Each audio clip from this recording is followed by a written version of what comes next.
The city bowed to the shadow of the Titan Tower, a monument that pierced the clouds and stood as a testament to one man's will. Arthur, the architect behind this spire, did not see himself as a builder of structures, but as a sculptor of human destiny. To him, the skyline was a canvas, and his ego was the brush that redefined the horizon. At the peak of his career, Arthur moved through his offices like a king. He was surrounded by a chorus of assistants whose only function was to echo his brilliance. Every suggestion for improvement from a peer was met with a cold stare, and every cautious inquiry was branded as treason. Arthur's world was a fortress of noise, the noise of praise, the noise of ambition, and the thrum of his own self-importance. Among those few who still dared to speak the truth was Elias, a professor who had once been Arthur's mentor. Elias arrived at the construction site one afternoon, his eyes fixed on the dark earth where the foundation met the bedrock. He walked into the energy of the site, a small figure amidst the machinery, and asked to see the man who had once been his student. When Arthur finally granted him an audience, it was with the air of a man granting a favor to a ghost. Elias did not waste time with pleasantries. He spoke of the shifting soil, of the vibrations that only a practiced ear could hear, and of a flaw in the tower's core. He warned Arthur that the building's ego had outweighed the laws of physics. Before we continue, subscribe to the channel and tell us in the comments where you are watching from. Arthur did not listen to the warning. Instead, he laughed, a sharp sound that cut through the air like a blade. He stood on the edge of the deck, looking down at the city as if the people below were merely ants. He told Elias that visionaries do not listen to the tremors of the timid, and that greatness requires a roar, not a whisper. In a public display of arrogance, he escorted his old teacher to the gates, ensuring that every worker witnessed the humiliation. Arthur believed his genius was a force that could bend the earth to its whims without consequence. He was convinced that his status was etched in stone, immutable and eternal, far above the concerns of those who lived in the quiet world of caution and rules. The first sign of the coming storm arrived during the pre-launch gala. The ballroom was filled with guests, the air heavy with perfume and crystal. Arthur stood at the center, basking in the adoration of his peers. Then it happened. A sound, deep and hollow, vibrated through the floorboards. It was a groan from the earth, a protest from the materials he had forced into submission. A jagged line raced across a pristine marble tile, a crack in his legacy. Arthur signaled for a waiter to slide a rug over the fracture. He smiled, he toasted, and he convinced himself that the silence of the hidden crack was the same as its non-existence. He refused to hear the earth's warning, choosing instead to drown it out with the music of his own celebration. But truth always rises to the surface. Within weeks, the whispers began. Rumors of structural instability leaked to the press like poison. One by one, the investors who had once clamored for a piece of the tower began to withdraw their support. The yes men vanished like smoke. The phone calls stopped, and the man who had built a monument to himself found himself standing alone in a hall of mirrors.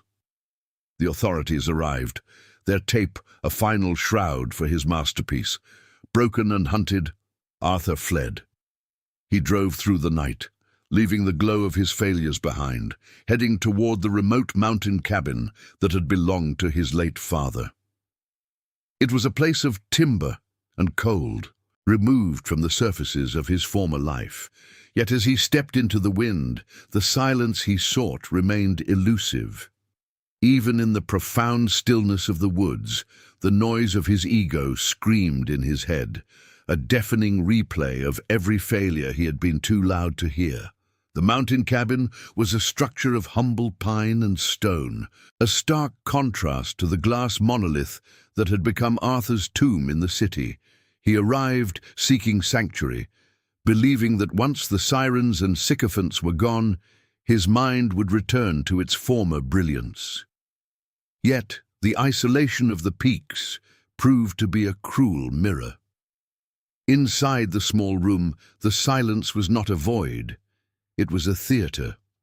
Every moment of his recent humiliation played on a loop, projected against the rough-hewn walls. He could still hear the snap of the marble floor and see the pity in Elias's eyes. The noise of his ego was louder than any urban intersection, a cacophony of justifications and blame. He paced the floor, arguing with ghosts, explaining to empty chairs why the soil was at fault and why the world was simply not ready for his vision. Desperate to reclaim his identity, Arthur cleared a table and spread out drafting paper. He clutched a pencil, determined to sketch a new masterpiece that would silence his critics forever. But as he tried to draw, his hand betrayed him. The lines were jagged and uncertain. His mind was so cluttered with the voices of his rivals and the staccato rhythm of his own heartbeat that he could not see the geometry of his own thoughts. The blueprints of his past glory felt like heavy chains, and every stroke of the lead seemed to scream his inadequacy. He was an architect who could no longer visualize space because his internal landscape was filled with the debris of his own pride. One morning, near a rocky ridge, Arthur encountered a local woodsman. The man was old, with skin like weathered leather and eyes that held the stillness of the deep forest. He was clearing a fallen cedar from a path, moving with a rhythmic grace that required no speech. Arthur, desperate for an audience, approached him and began to list his credentials. He talked about the awards he had won and the staggering height of the Titan Tower. The woodsman did not interrupt. He did not even look up until he had finished his task. Then, without a word, he pointed a calloused finger toward a small stream trickling over a bed of jagged rocks. The woodsman spoke then, his voice a low rumble like shifting gravel. He explained that the water finds its path not because it is stronger than the rock, but because it is the first to listen to the slope of the land. It does not argue with the granite, it observes the gaps. To the woodsman, the stream was a teacher of fluid intelligence, a force that conquered through surrender. Arthur felt a surge of irritation. To him, this was the talk of a simple man who knew nothing of the world's demands. He scoffed, turning away from the stream, yet the image of the water's effortless persistence remained lodged in his thoughts like a splinter. The frustration eventually boiled over into a full-scale collapse. Standing on a precipice overlooking a vast valley, Arthur reached his breaking point. He threw his head back and screamed at the granite peaks, demanding that the universe acknowledge his greatness. He shouted his name and his grievances into the thin, cold air. The mountains waited a heartbeat, then threw his voice back at him. A massive, booming echo returned his own words, stripped of their authority and reduced to a hollow noise. In that moment, Arthur felt terrifyingly small. The echo was a physical weight, crushing the last of his pretenses. He fell to his knees, the cold wind biting at his face, and for the first time he truly stopped talking. Starving for a clarity he could not manufacture, Arthur entered a self-imposed period of total silence. He put away his drafting tools and began to observe. He watched how the hawks utilized the thermals, adjusting their wings with microscopic precision. He noted how the pines did not fight the winter gales, but swayed with them, their roots holding fast in the dark earth. He began to see patterns he had once dismissed as trivial, the way morning dew revealed the hidden architecture of a spider's web. His mind, once a storm of self-defense, began to settle into the stillness of a quiet mountain pond. While cleaning the cabin's loft, Arthur discovered a heavy wooden chest. Inside were his father's old journals, filled with sketches of the very mountains that now surrounded him. As he turned the yellowed pages, he found a sealed envelope addressed to him, dated years before his father's death. With trembling fingers, he broke the wax seal. Inside was a letter discussing the Titan project, which Arthur had bragged about during its earliest stages. His father had written about the shifting foundations of that specific city sector, identifying the exact structural flaw that would later cause the building's downfall. It was a warning Arthur had never bothered to open, a message of wisdom he had been too loud to hear when it mattered most. Arthur's fingers traced the faded ink of his father's handwriting, the paper feeling fragile yet heavy with significance. The letter, once a dismissed warning, was now a map. It spoke not of conquering the terrain with massive girders, but of a living spine. His father had understood that a structure as immense as the Titan Tower could never survive through sheer rigidity. It required a flexible core, a central heart designed to sway with the rhythms of the wind and the subtle shifts of the soil. Arthur wept silently as he read, the tears blurring the technical sketches. He realized his greatest failure was a lack of receptiveness. He had tried to scream at the sky with unyielding steel, while the earth had been whispering a different set of rules. The flaw was never in the physics of the earth, but in the architect's stubborn refusal to listen. News reached the remote cabin that the primary stone bridge connecting the village to the valley was fracturing under a landslide's weight. Instead of reaching for a telephone or his drafting software, Arthur walked down the slope with a rucksack and a shovel. He approached the elders not as a famous architect, but as a nameless volunteer. For weeks, he worked in the freezing mud. He spent hours watching the runoff from the high peaks interacting with the ancient pilings. He did not issue commands. He listened to the current. He suggested reinforcements based on the natural flow of the water, mimicking the way the woodsman's stream bypassed the granite. When the work was finished, the bridge stood stronger than ever, yet appeared like a seamless part of the landscape. No one knew his name, and Arthur found that his soul was finally quiet.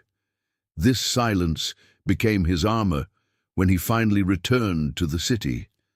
The Titan Tower was a skeletal ghost, draped in caution tape and the stench of failure. Arthur did not hire lawyers to save his reputation. Instead, he handed the city council revised blueprints as a gift. He oversaw the remediation for free, provided the building was repurposed as a community sanctuary for those in need. The reconstruction was a slow, rhythmic meditation. He replaced the rigid bracing with the flexible core his father had described. He moved through the dusty site like a shadow, listening to the hum of the cranes and the vibrations of the street. He was no longer a conductor demanding a crescendo, but a student of the urban environment, weaving the tower into the city's natural resonance. On the day the building reopened, a former rival approached him.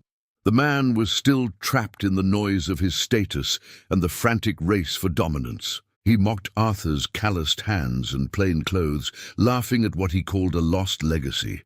The rival's voice was a metallic, grating noise, full of the same ego that had once blinded Arthur.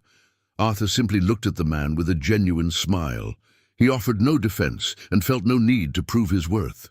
The silence within him was so deep that the insults vanished into the air before they could reach him. Infuriated by the lack of conflict, the man stormed away, still shouting into a void of his own making, unable to comprehend a man who no longer needed to be seen. The Titan Tower stood tall, no longer a monument to vanity, but a vessel for the people. Its flexible heart beat in time with the city. Arthur did not stay for the celebrations. He packed his father's journals and drove back toward the peaks. He realized the greatest structure he ever built was not made of glass, but of the stillness he had discovered. He returned to the cabin, where the wind sang through the pines and the stream flowed over the rocks. He sat on the porch, a quiet man in a quiet world, finally able to hear the wisdom that the noise of his ego had ignored.